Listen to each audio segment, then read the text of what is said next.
गोयचे हंजुणे, साळावली, चापोली, आमठाणे, पंचवाडी तशेंच गावणे ही सगळी धरणां 100% भरून वचपाक लागल्यात। सध्या गोंयांत पडपी मुसळधार पावसाक लागून सगळी धरणां भरल्यात।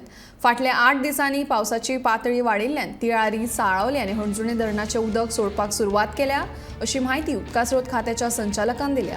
हणजूणच्या धरणाची क्षमता 4484 अशी आसा आनी सध्या 4434 इतले भरला, तर तिळारी धरण एकूण 92% भरला। चापोली धरणाची उदक साठोवपाची क्षमता 1122 हेक्टर मीटर अशी आसून सध्या ह्या धरणात 1122.31 हेक्टर मीटर उदक भरला।